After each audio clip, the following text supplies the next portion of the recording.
Namaste.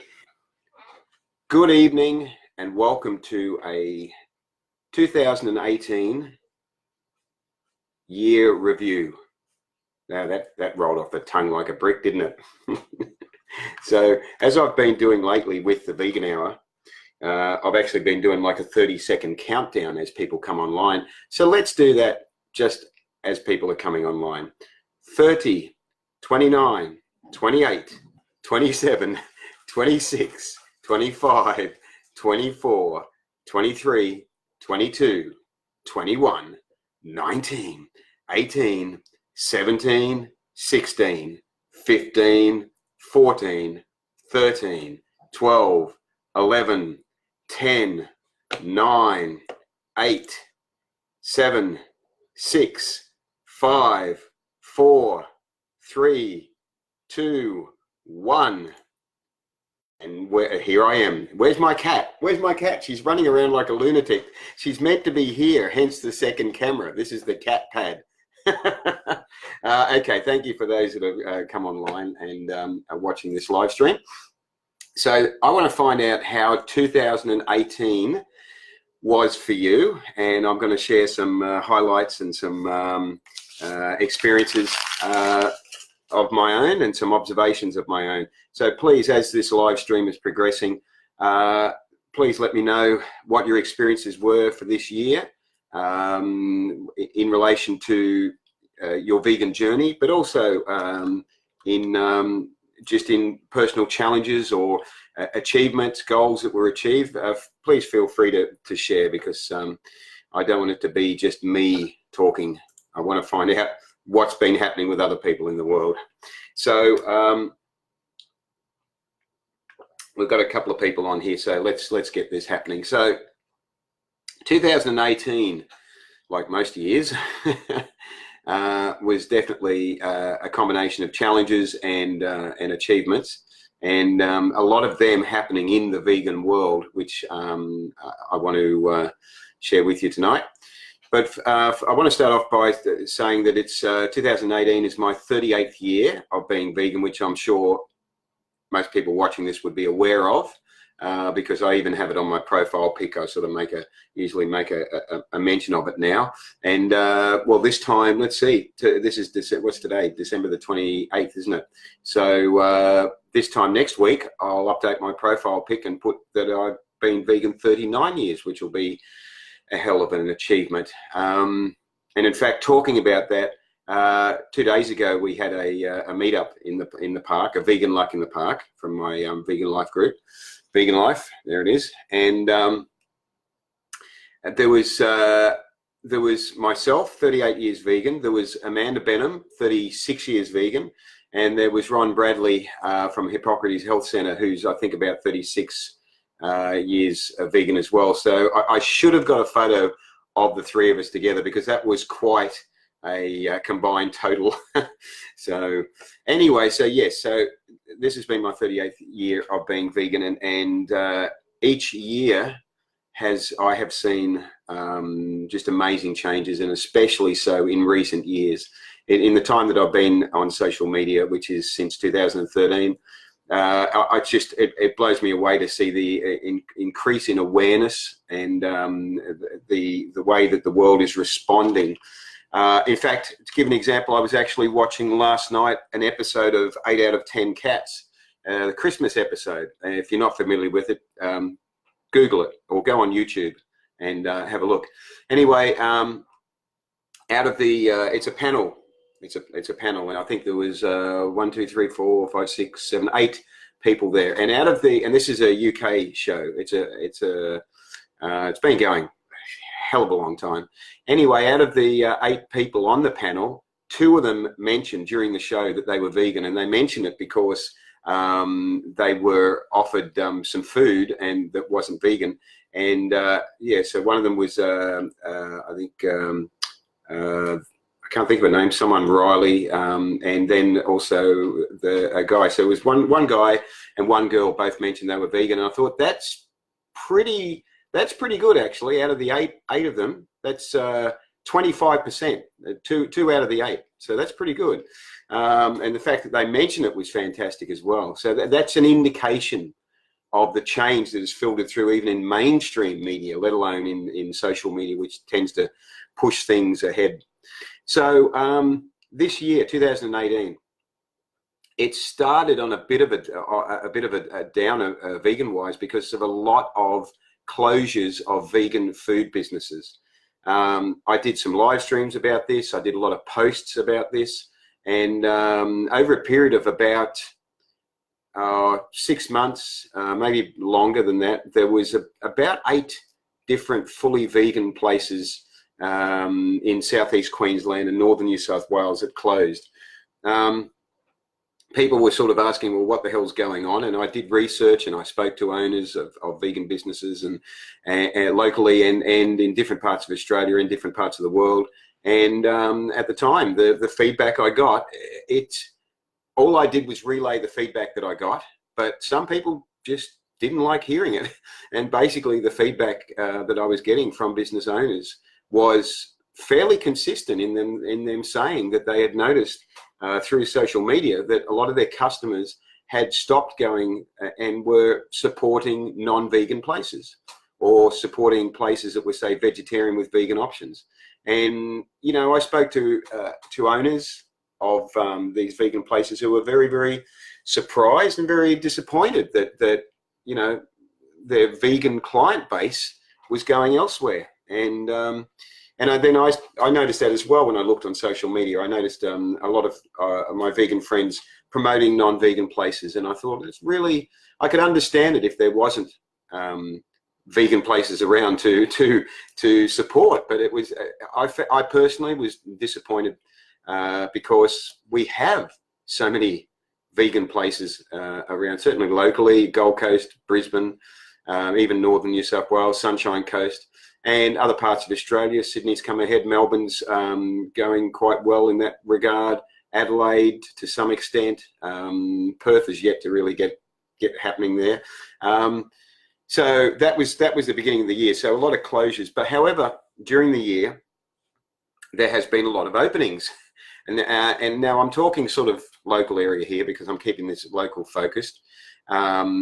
So what we have, starting at the beginning of the year, there was the LC opened at Miami here on the Gold Coast, and that was fantastic. I mean, what a fantastic situation to have, like a collective of vegan food businesses all together there. Some opening for breakfast and lunch, others opening for lunch and dinner. So fantastic. I was really blown away by that, and I think a lot of people were really amazed what Abby had managed to achieve with that one. So that was at the beginning of the year, and when I started putting a list together of the places that have fully vegan places that have opened this year, it's quite a long list. No Bones opened in Byron Bay, which is it's worth the trip down there. We had a meet up there, and the food is fantastic. Goodness Gracias opened a month ago now, or 3 or 4 weeks ago now. Time flies, something like that, maybe a bit longer, here in Palm Beach, or close to where I live in Palm Beach. Fantastic Mexican food, fully vegan, of course. Chrissy's done a great job with that one. We've got BKA Vegan, which officially opened, I think, a week ago now, and in Burleigh. Again, that's Kylie and Ryan. Again, fantastic vegan food. These are the places that you can take your Omni friends to and just, dazzle them with the food and just do food activism. We've got a place that I'm hoping to get to next week that's open on the Sunshine Coast called Cafe V. And also another one on the Sunshine Coast called Lola's Pantry. So there's 2 new ones that opened up there. The one I went to today, which opened last week, is Grass-Fed Vegan in Brisbane.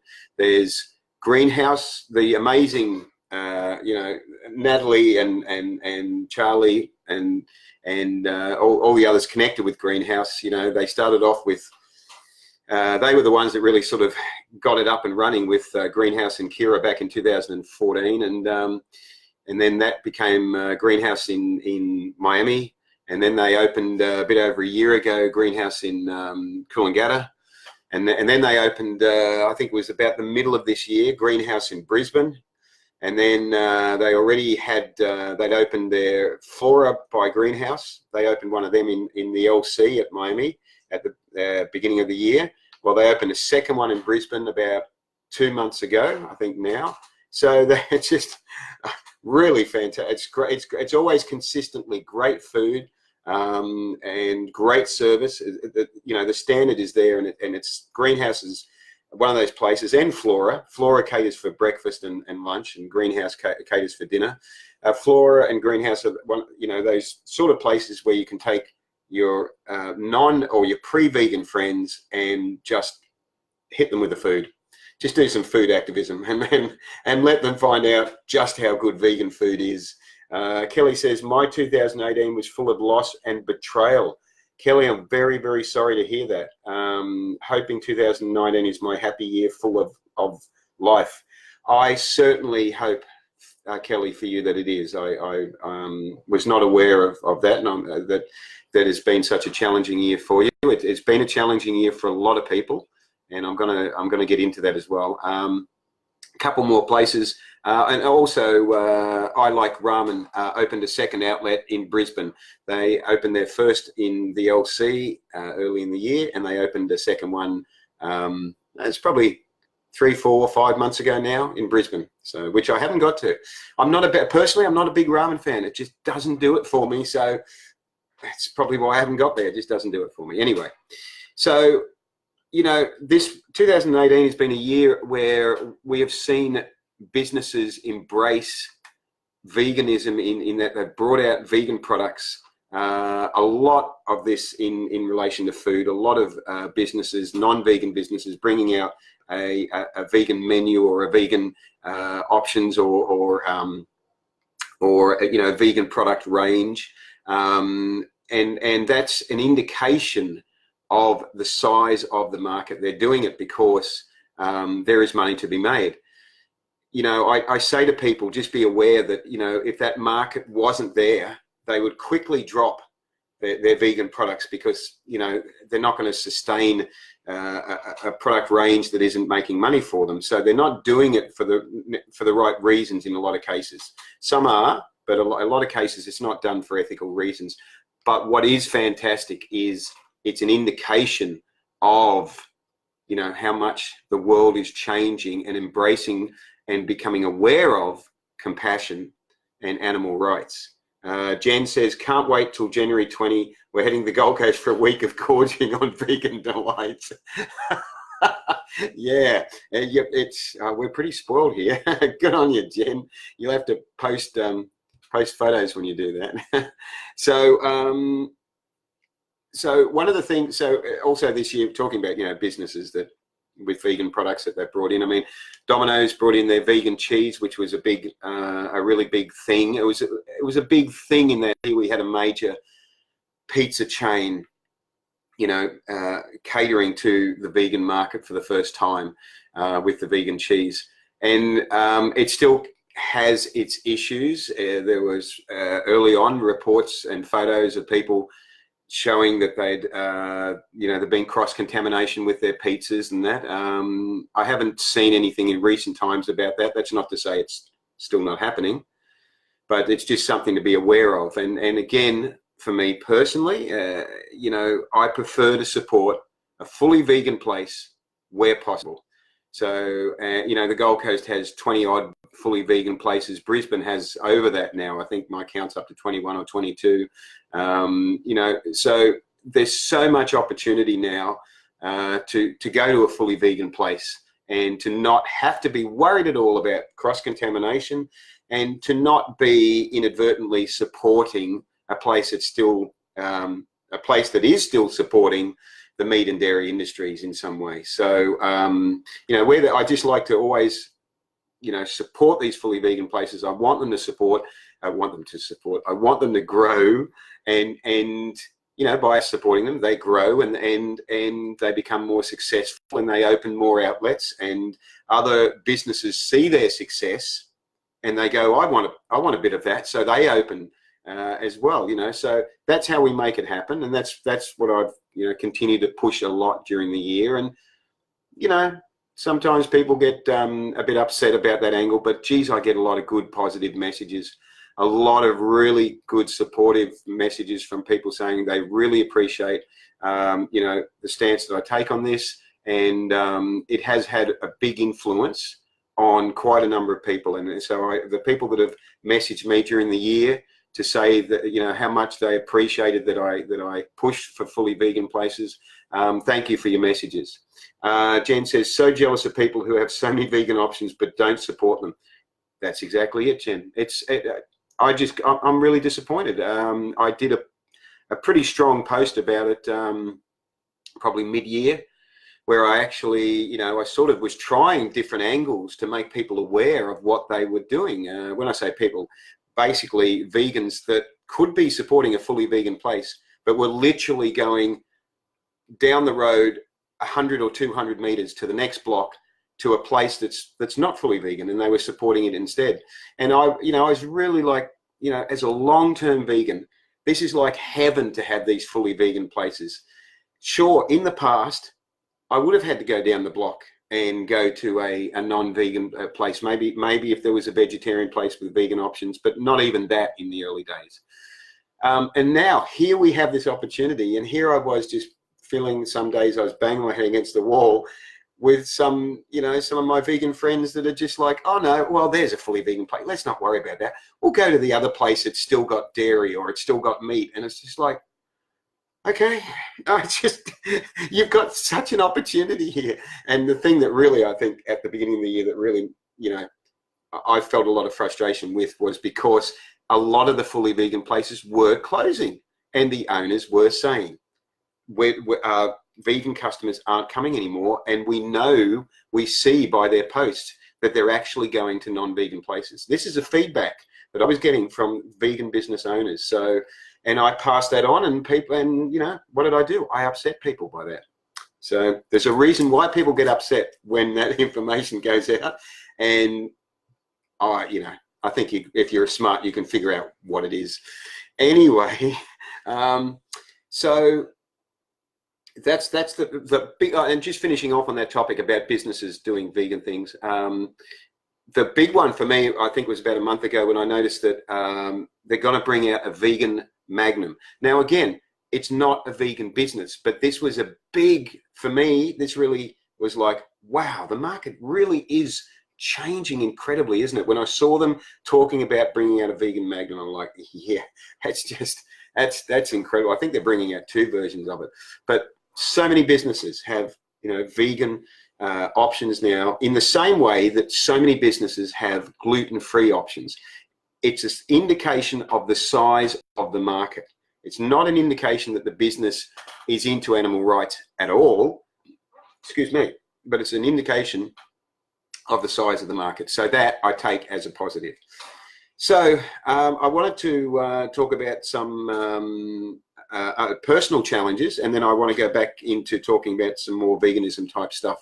So because I'm sort of doing it in a linear scale from the beginning of the year. So January was actually, you know, I mean, Kelly there has said that your 2018 was full of loss and betrayal. I can certainly relate to the loss side of things. I won't say betrayal, but January was very challenging.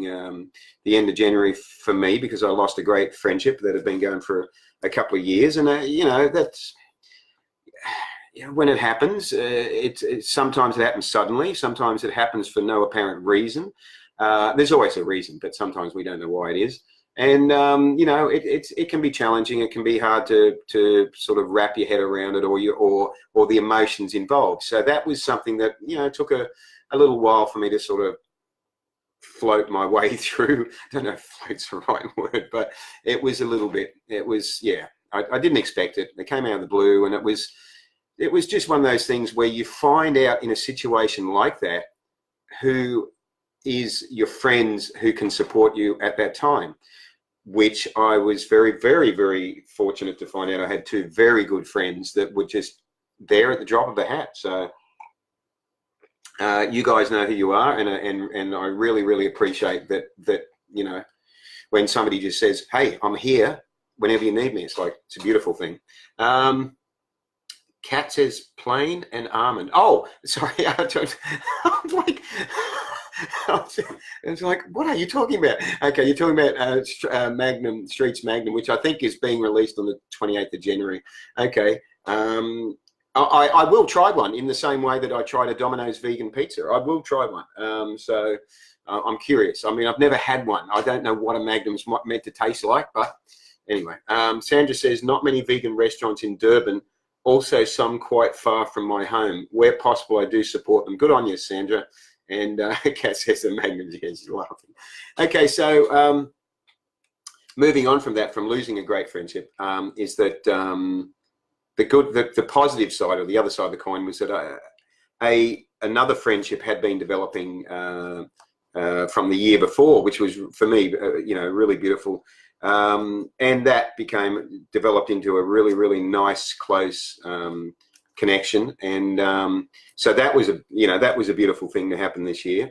But as it seems to have been a year of challenges, that also had I'm not going to go into detail, but there was just, you know, challenges there, not because of our connection. In fact, the challenges were because of personal issues with my friend, and it was a situation where I was able to be very supportive, play a very supportive role. So it worked both ways because I broke my ankle, so I needed support, and my friend needed support as well. So it worked both ways. But that brought up a lot of challenges, and that's an ongoing situation that I can't really, you know, sort of expand on. But I have, you know, from time to time, I've posted little things on my timeline, little hints, but pretty much we keep that very, very, very private, very, you know, quiet sort of thing. Getting into the middle of the year, I did something I've never done before, which was a 28-day juice and smoothie fast.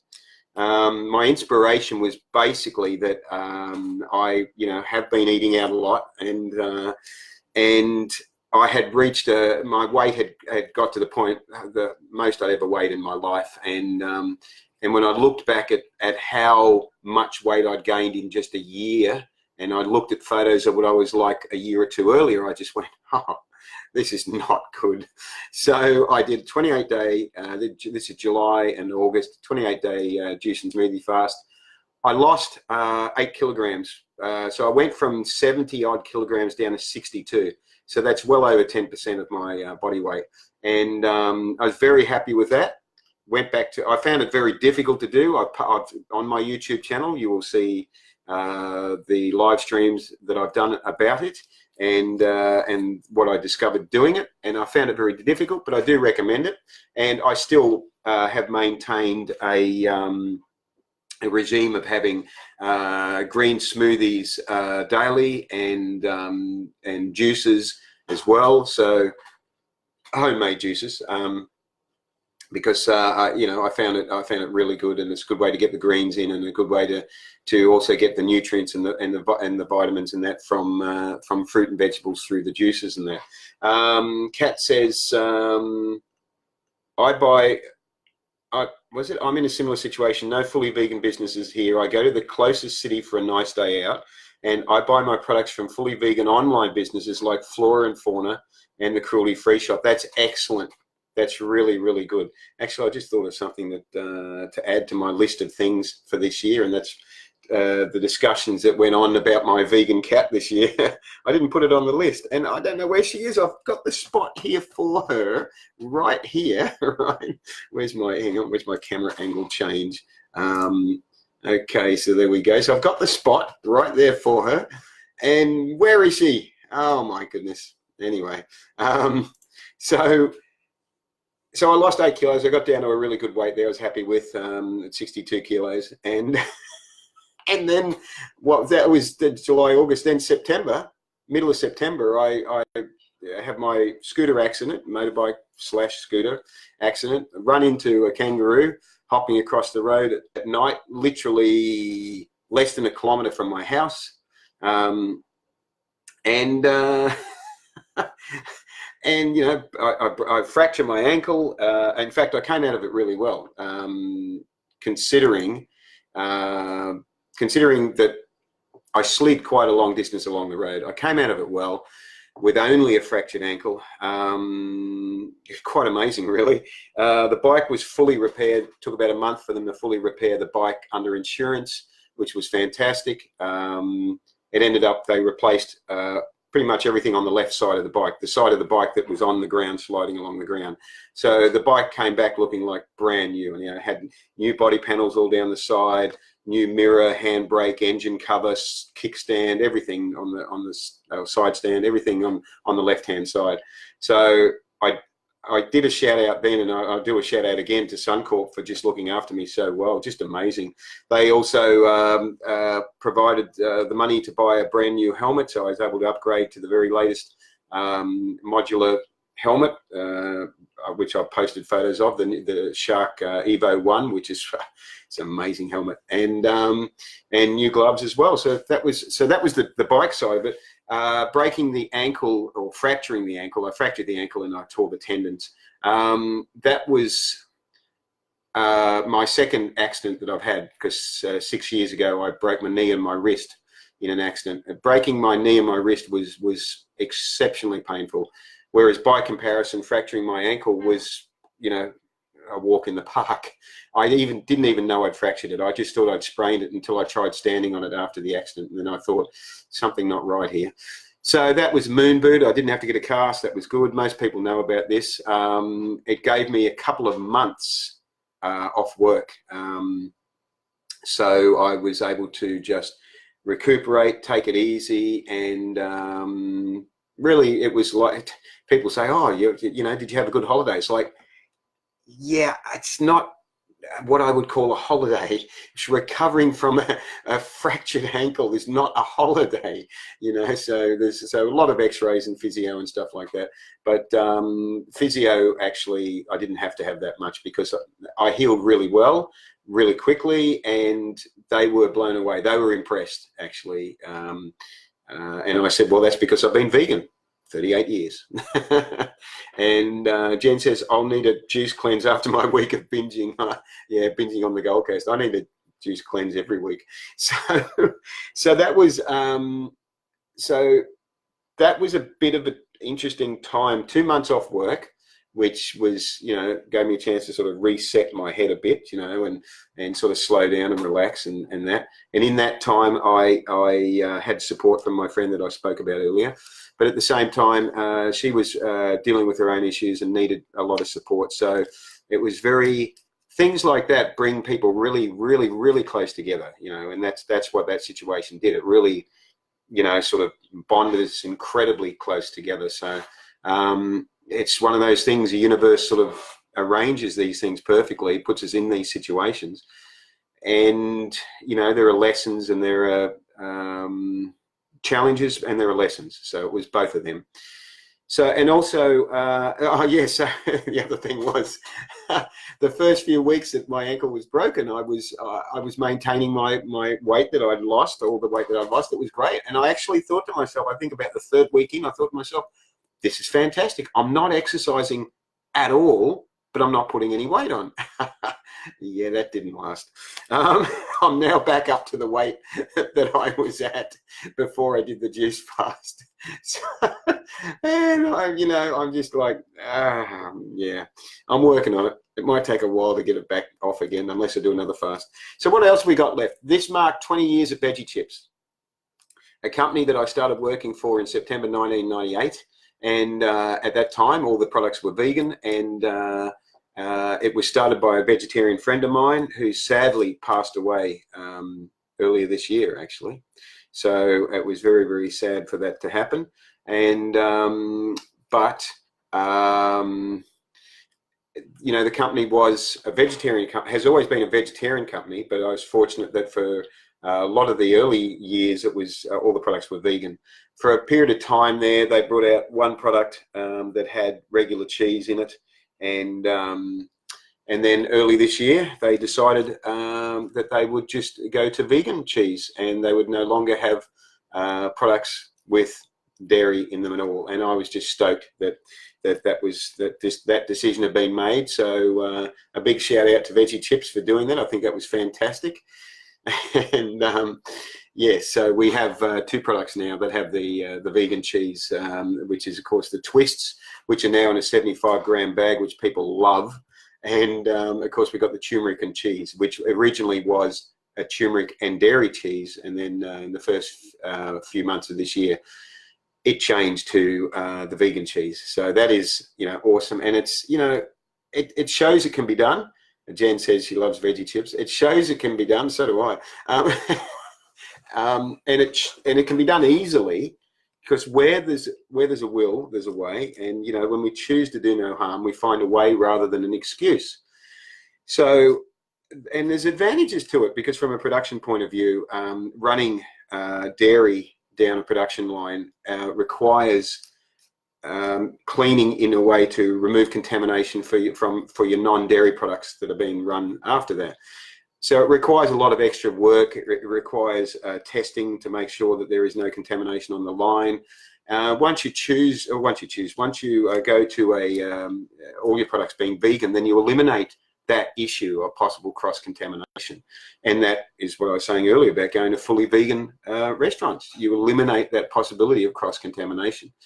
So I wanted to also mention that October, the UN IPCC committee, the International something committee, I can't remember what it stands for now, they warned in October that we have only 12 years to limit climate catastrophe, but we need to make the changes now. And that was, I did a live stream about it, I did a post about it, and I did a pretty strong live stream about it, and I was getting personal messages afterwards that night from people that were actually very, very, I don't know if upset's the right word, but they were very worried about what's happening with the world and what our future will be. Understandably worried. I got quite a number of messages actually from people saying, what can we do? You know, we're really, really worried about the state of things. And, you know, this is why I did that live stream at the time. I didn't want to scare people too much, but the thing was, the more I read, the more I was scared. And that was October, and now we're in December. Has anything changed? The thing is, every day that goes by, it brings us one step closer to a situation that cannot be reversed. And the facts are showing, you know, that we're in a hugely perilous position. And the thing that I push a lot, I push the information about it, but also push the political side of political leaders that are actually, because of vested interest, because of their tie-ins with companies that are supplying them, or organizations that are supplying them with money, the political leaders in different parts of the world, Trump of course being one of them, and we're not much better here in Australia, political leaders that are basically running the opposite direction to what should be happening and making it worse because of vested interests. When I dwell on that, I experience an incredible degree of frustration, because it's, you know, I don't want to get into it too much because I'll probably get angry, you know. Sandra said she's watched that live stream that I did, and Beck says, I have 3 kids and I'm petrified for their future. And that's the thing. You know, if you haven't heard much about it and you're only hearing about it now, you just type in climate change or UN climate change, read the report. You know, we've entered, or I think we have entered the beginnings of a 6th major extinction event. And there are people saying there's nothing, there are people actually saying there's nothing we can do now that will help. Even if we stopped all coal use and everyone went vegan, we have got to the point of no return. And the point of no return actually happened a lot further back than we're aware of. That's what some people are saying. And it's really, you know, it's super depressing. And then you get political leaders like Trump and some others that are just dismantling environmental protection situations. Instead of upholding them, they're actually going the opposite way, all because of vested interest. Trump was given $1 million by, I don't think it was Monsanto, but it was one of those evil companies. And then he, a couple of days later or whatever, made the CEO or one of the heads of the company, one of the EPA heads in his government. And they just dismantled the protections that were being put in place. So that's brought up a bit of debate whenever I share stuff about Trump, because I have some people come onto my page that are Trump supporters, and I could get, I could just say, I think the last post I said to them was something like, pull your head out of your ass. So I said, what, here we go. Did somebody want a cat? Hang on, I've got one for you. Here's, let's look at, have a go. Oh, she's gone off camera already. Uma, here was your moment to shine on live stream and you went off camera already, sweets. And she's behind the computer now. It's camera shy. I'll leave the camera on this angle. No, now she's going. She's going right. She's right over behind here now. What are you doing? Anyway, so I just really am amazed that anyone talking about Trump, that anyone would defend him. You only have to read this. Here we go. Isn't she beautiful? This is the world's. Look at her coat. This is the world's most gorgeous vegan cat. Have a look at it. Do you want to say hello, Emma? You want to say hello? Hey, there we go, sweets. Do you want a little kissy? Hey, little kissy. She's the world's most gorgeous vegan cat.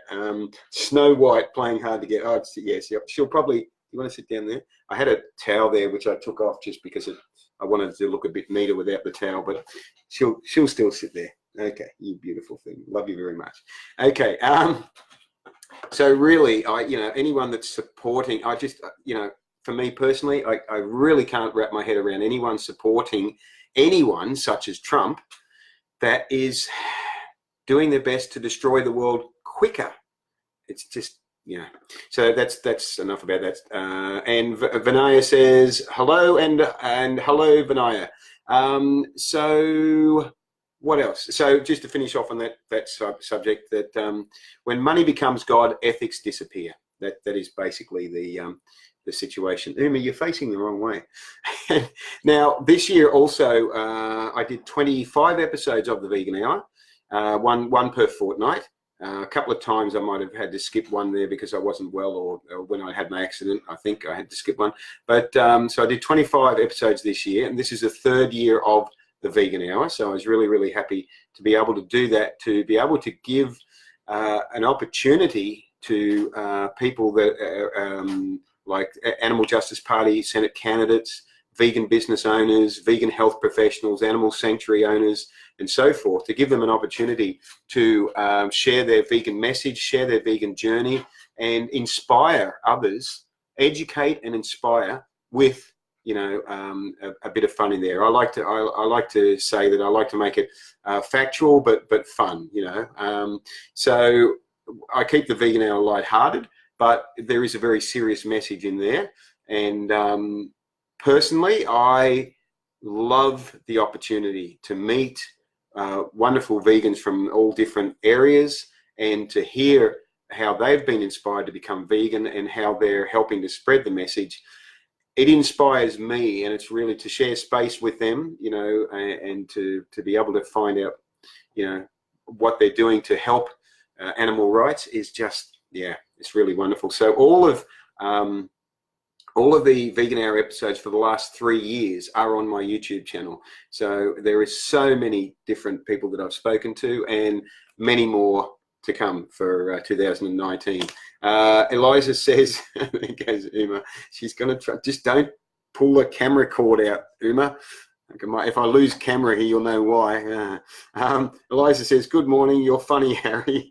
Eliza from Puerto Rico, hey, and you're super cool. And Trump is vile. Okay, I think we're in agreement with it. Uma, stop eating my camera cords and my camera cables, please. Uma, please behave yourself. What is it with cats? What is it with cats? You're beautiful, but do you have no, don't eat. How to be upstaged by a cat during a live stream? Oh, this is awesome. She's gonna persist with eating it anyway. Okay, so the other thing this year is it's the one moment whilst Uma, please come here, please. But no, she's insistent on this. Wow, she's super insistent. Thank you. Okay, she stopped now. For the moment, she's just looking at me with those amazing green eyes. So, oh, and Kat says it's my cat's 8th birthday today. Happy birthday! What's your cat's name, Kat? That sounded funny, didn't it?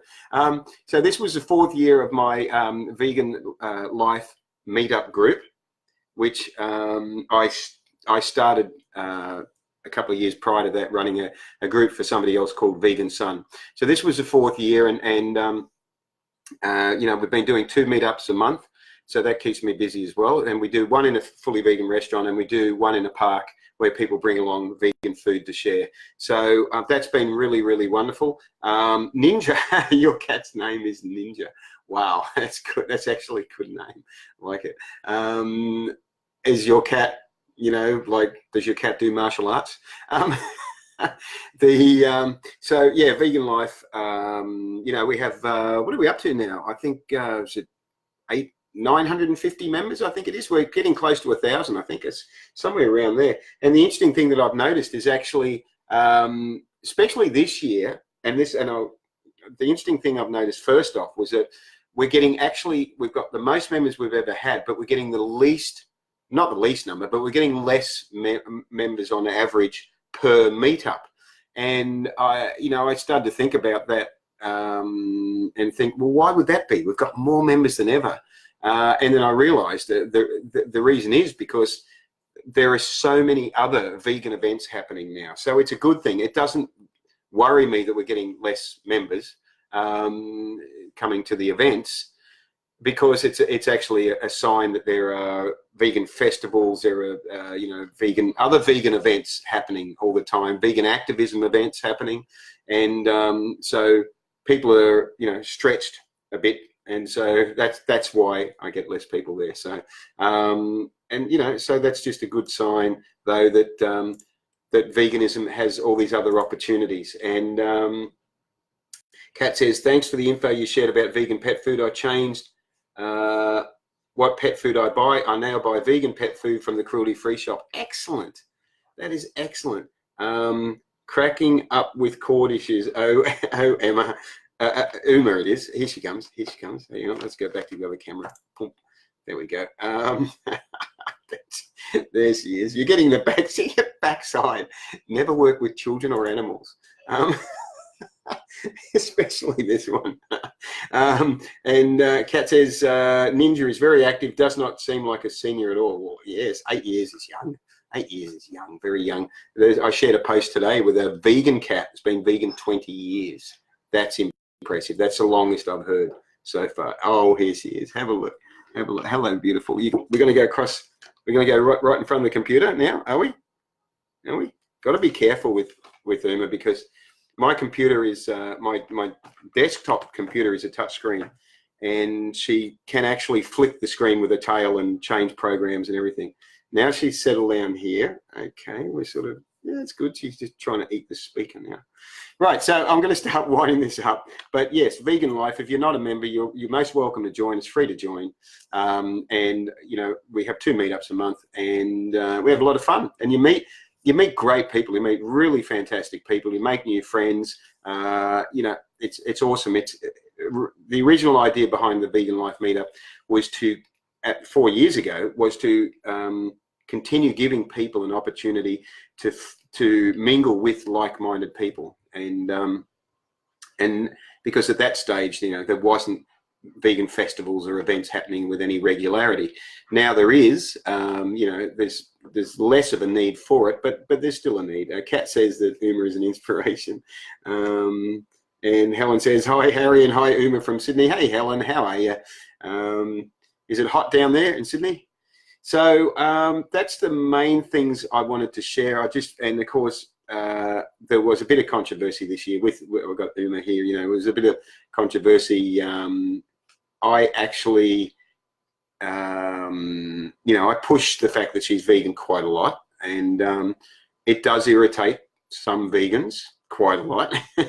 And so, you know, I've done a lot of research, you know, and I've got a lot of links, and I've posted, if you go to my notes section on my page, you'll actually find different stories there which have the links about you know, having a companion animal that's on a cruelty-free diet.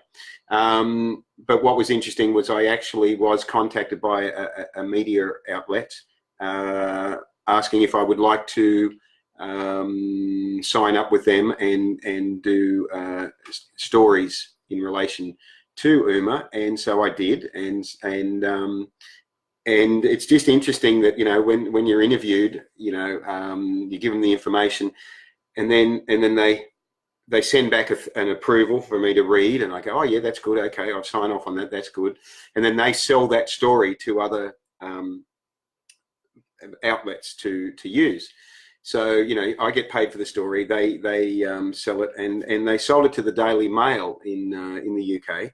And the Daily Mail puts the heading they put on it was just, it was, you know, it was like, I can't remember, it was like something like, you know, vegan gets death threats or something from, you know, it wasn't quite that bad, but, you know, it was really, people were messaging me the moment it came out. They were messaging me and going, have you seen this story they've done about you? That's really terrible. Maybe you could sue them. And I'm replying, I'm going, no, I actually approved the story. I didn't approve the heading, but I approved the story. I said, that's the way the Daily Mail works. You know, they use controversy. So it was sort of an education for me to see how they had done it. I was also interviewed by Irish National Radio from Ireland, of all places, which is where my dad comes from originally. So it's a bit of a coincidence. But yeah, I was interviewed on radio too about Uma. It was only a short interview, only went for a few minutes. But yes, so there was a bit of interest, and I've had a lot of people, again, a lot of people contact me over the year, interested in finding out if they can, you know, they at least are keeping their minds open. They've got cats or they've got dogs, and they want to, you know what's involved in feeding them a vegan diet. So I want to thank those people that, instead of, you know, just burying your head in the sand, or instead of just going, no, cats can't be, you know, they can't be vegan and all the rest. I want to thank you, those people that have actually kept an open mind, because the open mind you've kept is the same open mind that you have when you go vegan yourself. You keep an open mind and you go, I wonder where I can get my protein from. You know, those sort of things that people, you know, are, you know, the questions that people have that are irrelevant in the first place, really, you know. But, you know, and so keeping that open mind when we go vegan is great, and continuing to keep that open mind in relation to reducing or eliminating cruelty with our companion animals is fantastic too. And I have friends that have actually said, look, we tried it and our cat just didn't like the food at all, just didn't like it, wouldn't eat it. It's like, okay, at least you bought the food, you tried it. You know, it's not like you went and said, no. And, you know, because I copped quite a bit of abuse as well. And when I'm copping abuse from fellow vegans, I expect it from somebody that's not vegan, sure. But when I'm copping abuse from fellow vegans, that's when I'm like scratching my head and going, why? Where's, you know, aren't you trying to eliminate the use of animals where possible? So why aren't you looking at the possibilities, the science, the anecdotal stories? Why aren't you looking at it? Because it's there and I'm sharing it for you. So that's 2018 in review. And Mike says, sorry, have to go. Have a great new year and keep up the good work. Thank you, everyone, for watching. I'll probably do a couple more live streams, you know, just in the early morning live streams before the end of this year. But it's been a fantastic year overall, I think, for increasing vegan awareness and for just the opportunities. And also, I want to do a big shout out to the activists that have the courage the determination, the energy, the enthusiasm, the ability to do the activism that they do in different ways to try and stop the animal holocaust as soon as possible. I have so much respect for you guys, because you know, you're doing something that I personally would find very challenging, and so I admire that you're doing it. And it's certainly, I've seen that step up a hell of a lot this year as well, both locally in Australia and also around the world. So big shout out to all the activists doing an amazing job.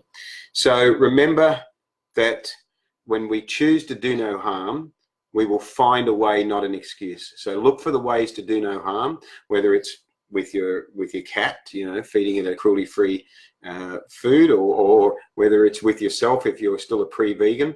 And you know, this is the end of 2018. There's so much opportunity to live a cruelty-free, compassionate lifestyle that it's really, really, really easy to do.